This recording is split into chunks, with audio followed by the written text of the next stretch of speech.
Olá, hã, nós somos o grupo 1 de máquinas de fluxo e vamos apresentar o trabalho de sistema de ventilação, por ar-condicionado.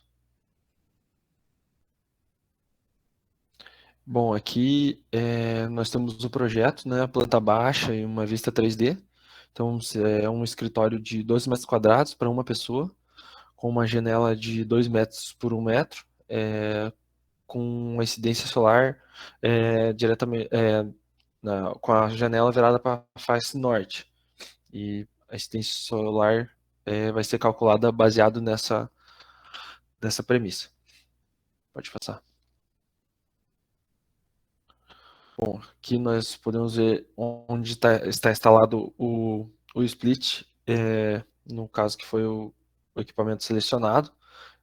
No caso, na parte de dentro é a evaporadora e a condensadora na parte de fora. É, então, foi instalado de forma que o comprimento da tubulação utilizado foi de 30 centímetros. Pode passar. Bom, o tipo de distribuição de ar para esse equipamento de ar-condicionado, ele funciona da forma que o ar seja distribuído para baixo e para cima. Ele é introduzido e retirado na parte superior do escritório, onde é localizada a evaporadora.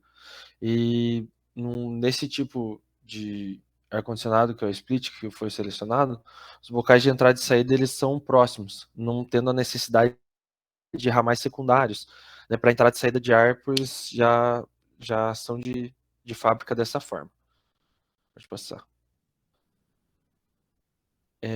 Bom, é, o sistema split ele é composto por duas unidades, como eu comentei, que são trocadores de calor, né? A unidade interna, a evaporadora, e a externa, que é a condensadora. E essas unidades elas são ligadas por tubulações de cobre, é, que são conhecidas também como tubulações frigorígenas.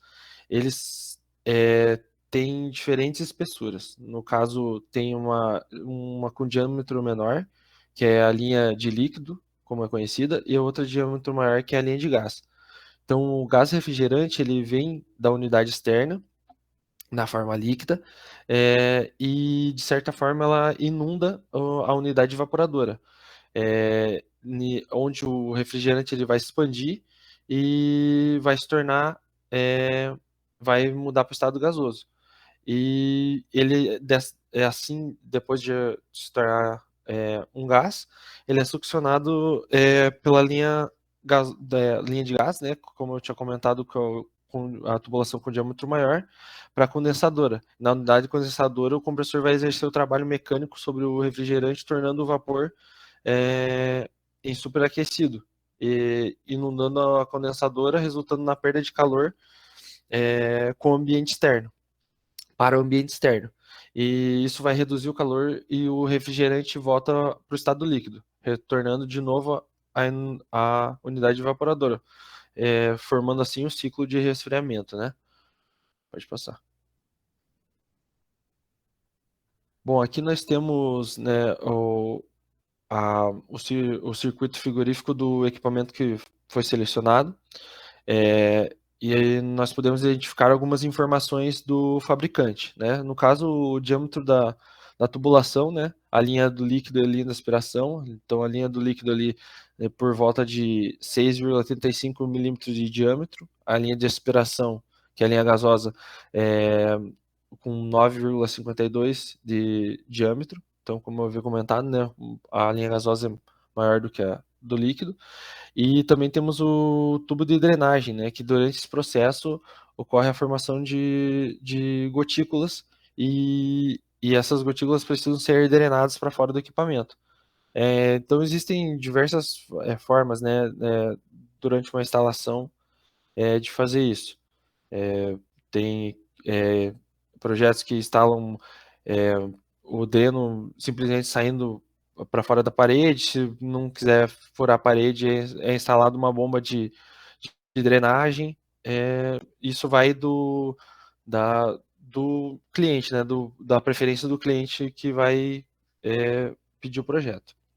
Aí também temos também a informação de comprimento máximo de tubulação para não ter grandes perdas de energia. No caso do nosso projeto, não temos esse problema, né? Pois a condensadora fica perto da evaporadora, então não temos esse problema de perda de energia. Pode passar. Bom, quanto à velocidade do ar, a ventilação no tipo geral diluidora por insuflamento, ela é destinada geralmente ao conforto, de modo que o ar é distribuído de modo uniforme sobre a total superfície, né, do cômodo. A gente trouxe um vídeo para quem quiser verificar esse experimento, que foi baseado nesse experimento utilizando um anemômetro que a gente chegou a um valor de velocidade aparente de cerca de 14 metros por segundo para a vazão média do nosso equipamento. Pode passar. Então, para a definição de uma instalação, baseado nas NBRs que a gente consultou, tem alguns passos, né? Primeiro passo seria calcular a carga térmica e a vazão de ar necessária para aquele ambiente, como a gente vai explicar mais detalhadamente para frente. Após ter essas informações, isso vai nos dar uma carga térmica necessária para refrigerar. E aí varia, cada equipamento tem a sua capacidade. Varia desde 7.000 BTU até 32, até mais 1.000 BTUs. E daí, após isso, caso haja necessidade, no caso do nosso projeto, como é um escritório, não tem necessidade, mas se fosse um projeto maior, né, com vários cômodos e um sistema de refrigeração central, seria necessário definir a localização da casa de máquinas. Após isso, é necessário fazer o dimensionamento das redes de dutos e das redes hidráulicas e frigoríficas. Pode passar.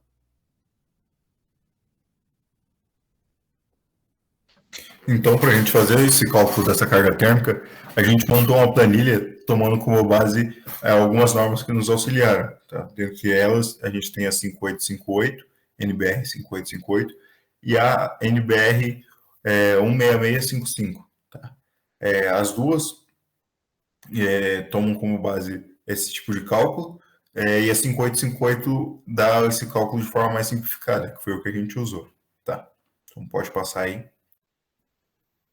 Então, nosso primeiro dispositivo de cálculo é as janelas com insolação, tá? Então, nas janelas com insolação, a gente teve que a única janela que a gente tem nesse escritório, ela está virada com a face norte, tá? Ela mede largura de 2 metros por uma altura de 1,5, tá? Então, ela tem uma área uma área uma área geral ali de 3 metros quadrados, né? Então, esses fatores de área, eles podem ser multiplicados por alguns pré-requisitos, né? Então, a gente tem uma janela sem proteção, com proteção interna ou com proteção externa, tá? Então, o que seria uma janela sem proteção? Seria uma janela de vidro, sem um insufilme, sem cortina, sem nada, tá? Então, isso seria uma janela sem proteção nenhuma. Uma janela com proteção interna é uma janela que vai ter uma cortina, vai ter um insufilme, alguma coisa que vai barrar a entrada dos raios ultravioletas, dos raios solares, né? E uma janela com proteção externa seria uma janela que tem um toldo em cima, algo desse gênero, para também diminuir um pouco a incidência dos raios solares. No nosso caso, a gente vai ter uma janela com proteção interna, tá? Então, essa janela nossa vai ter uma cortina e a gente vai multiplicar esses valores aí da área vezes esse fator de proteção aí, que seria o 480, para a gente chegar numa unidade em BTU área. Pode passar. Então, agora tratando das paredes, né? Então, nas paredes, a gente vai ter detalhes um pouco maiores, né? Então, as paredes que a gente tem são todas externas com outras orientações, né? Então, a gente soma as larguras de todas, para a gente chegar numa área, né? A altura vai ser a mesma. E aí a gente vai diminuir a área daquela janela que a gente tinha anteriormente, tá? Então ali a gente chegou 10 vezes o 2,8, né? E isso vai dar a área para a gente, que seria de 28, menos a área que a gente tem da janela, menos a área que a gente tem da porta, ok? Então, a gente tem alguns fatores para a gente multiplicar dentro dessa área, tá? Então, tomando como base que isso é um apartamento, a gente vai usar isso como sendo uma construção leve, não é uma construção pesada. Então, fazendo a área vezes o fator que a gente usa para a parede, a gente chega na unidade de BTUs nas paredes, né? Já no teto, tanto no teto como no piso, tá? A gente vai ter as mesmas medidas, né? 4 e 3, né? E esses valores aí multiplicados por fatores que são fixos, né? Então a gente tem o teto, que é o que vai mais variar. Num caso como esse, um apartamento que tem apartamento em cima, então ele vai ser um piso entre andares, né? Então a gente vai usar esse fator. A gente poderia usar alguns outros fatores se a gente estivesse tratando de alguns outros elementos, né? Como laje, ou laje ali com mais de 2,5 centímetros de isolação, tá? Um telhado isolado, né? Um telhado sem isolação. Então, dependendo da aplicação, a gente vai mudar bastante essa questão do teto, né? Então, se for uma casa que tem um forro, se for uma casa sem forro, tudo isso vai mudar. No piso, vai ser meio padrão, vai ser um fator que ele coloca dentro da norma também, que é de 52 ali. A gente calcula a área, multiplica, e tudo nisso vai chegando nas unidades por cada uma das condições da nossa norma, né? Pode passar. Por fim, a gente tem as pessoas, né? Como o Guilherme comentou anteriormente, o escritório que a gente está tomando como base aqui é um escritório que a gente tem de verdade, um escritório na casa de um colega nosso, né? Então a gente sabe que vai trabalhar ele dentro do escritório sozinho. Então a gente tomou todos esses critérios como base. Então é um escritório que vai trabalhar uma pessoa sozinha e esse fator e essa pessoa ela emite calor, né? E esse fator que é multiplicado 630 é o fator que é calculado pela norma, onde diz que são a unidade de BTU que vai precisar para refrigerar o calor que essa pessoa emite, né? De lâmpada, a gente vai ter uma lâmpada fluorescente lá de 40 watts, né? Então aqui o fator é um pouco diferente, porque a gente não vai ter uma unidade em unidades mesmo, né? Vai ser uma unidade em watts ali, pela potência da lâmpada. Então a gente vai ter uma lâmpada de 40 watts, então a gente tem um fator dela de 2, totalizando 80 BTUs hora, e o número de computadores. A gente vai ter um computador ali, em média, um computador bom, né? A gente vai chegar nesse valor aí de 450 watts, que seria um computador bom. Multiplicando ele pelo fator dos computadores, que seria 3,412 ali, a gente chega numa unidade em BTUs, tá? A gente não vai ter porta nem vãos aberto constantemente, tá?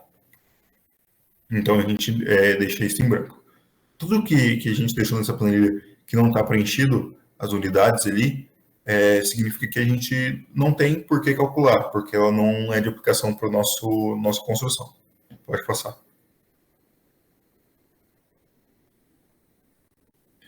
Então, a gente totalizou para janelas 1.440 BTU hora. A gente não tem janela de transmissão. Nas paredes, a gente totalizou 1.955, no teto 624 e no piso a mesma coisa. Com pessoas, a gente tem uma pessoa, que 630. Com iluminação e o notebook, o computador, a gente tem 1.615,4, tá? E como a gente não tem portas nem vãos, a gente tem zero. Totalizando 6.888,4 BTUs hora, tá? Isso a gente pegou todos os fatores que vão emitir calor no nosso ambiente, jogou para a norma e descobriu quantos BTU a gente vai utilizar para cada um desses fatores. Após isso, a gente somou todos para verificar quantos BTU deu totalizando. Mas ainda assim, nossa conta não finalizou. Pode passar. Então, para a gente acabar e ser muito assertivo no nosso cálculo, a gente tem um fator que chama fator de correção da região. Tá? Então, ali do lado a gente tem o mapa, onde mostra que parte da região norte, nordeste e um pouco do centro-oeste ali, existe um fator de 1,05. Numa região do nordeste ali, a gente tem um fator de 1, nordeste e centro-oeste ali. Num grande parte do nordeste a gente tem um fator de 0,95. No sudeste ali, a maior parte do sudeste, a gente tem 0,85. Tá? Aqui para nossa região, tá? Que é o que a gente está estudando, que esse é um apartamento aqui na região de Guarapuava, a gente vai ter o fator de 0,9. Então a gente não vai utilizar aqueles 6.888 que a gente achou por final. A gente vai fazer isso vezes 0,9 e aí sim achar a nossa medida. Tá? Então, fazendo essa multiplicação, a gente chega no resultado final de carga térmica para o nosso escritório de 6.199,56 BTU.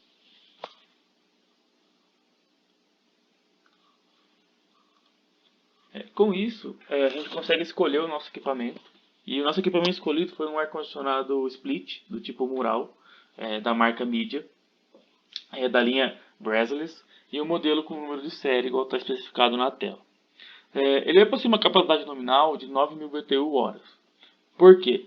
Mesmo a gente tendo uma carga térmica de 6.000, quase 6.200 BTU-hora, a gente decidiu escolher uma carga acima, porque talvez essa pessoa receba algum cliente, algum convidado, essa pessoa tem um filho que talvez ele tenha que cuidar e olhar e estar ali com ele. Então a gente sempre está considerando que possa ter alguma pessoa e manter o conforto térmico ali para todo mundo, mesmo que eventualmente. Então, com o catálogo da fabricante, da mídia, ele passou para a gente a vazão de ar. Aí a vazão de ar da nossa unidade interior, que é a evaporadora, está separada em 3 tipos, que é a alta, a média e a baixa. A gente vai utilizar a vazão de ar média para a gente ter valores não tão altos, não tão baixos, mas sim dentro da média mesmo. Para a gente ter valores mais concretos, mais dentro de um erro comum para todos. E a unidade de vazão da unidade exterior vai ser igual daí para todos. Não vai ter baixa, média e alta, vai ser somente uma que é de 2.000 metros cúbicos por hora. Assim a gente consegue calcular o valor do jato. E o que é o jato? O jato ou a impulsão? Vai ser a distância horizontal que é percorrida pelo fluxo de ar que o ar-condicionado solta, desde a sua origem até que a velocidade desse fluxo ela se reduza suficientemente baixa, que a gente vai chamar isso de velocidade terminal. Então, para a gente encontrar o valor do jato, a gente vai considerar grades com as paletas paralelas, com a divergência de jato de 15 graus, como é informado nessa tabela aqui. Então, a gente vai utilizar essa grade A, paralelas com divergência de jato de 15 graus. A nossa área efetiva vai ser de 0,78, a nossa velocidade terminal de 0,25 metros por segundo e o nosso valor de K 12,05. Para exemplificar o que é o jato, a gente vai ter aqui nesse canto superior esquerdo o ar-condicionado e ele vai jogar esse jato e a gente vai encontrar essa distância aqui, que vai ser o jato, a distância máxima que ele vai chegar até ele encontrar algum objeto, alguma coisa, até onde esse ar vai chegar. Então, calculando o jato, como a gente tem o nosso valor de K pela tabela exposta acima, a gente vai ter o nosso valor de V, que é a nossa vazão. Esse 3.600 é uma constante imposta na fórmula já, pela raiz da nossa área efetiva, que a gente estimou do ar-condicionado pelas medidas que a gente conseguiu no catálogo. Então, a gente chegou numa área efetiva de 0,8 metros quadrados. Assim, a gente vai obter um valor de jato em metros de 1,871 metros. Assim a gente consegue também encontrar nosso valor de perda de carga, onde a nossa velocidade CF vai ser uma velocidade média que a gente definiu com o experimento que o Guilherme disse mais acima. Então a gente vai definir esse CF como 14 metros por segundo e o nosso AE como 0,78, como está na tabela lá. Então a gente vai encontrar daí uma velocidade de 17,94, quase 17,95 metros por segundo. Assim, a nossa perda, né, de carga, somente substituindo valores, onde o nosso G vai ser a nossa força da gravidade de 9,81, a gente vai encontrar uma perda de carga de 21,67 milímetros por coluna d'água. A gente vai ter também a perda de pressão, mas como a gente está considerando que a unidade externa e a unidade interna estão na mesma altura e bem próximas, com comprimento de tubos bem pequenos, que a gente está considerando de 30 centímetros, as perdas de pressão elas vão ser irrelevantes para a gente. Então, como a gente vê até na matéria de hidráulica pneumática, a gente não vai ter fatores ou tubos pescoço de cisne ou alguma coisa do tipo que façam a gente que faça ser relevante essa perda de pressão.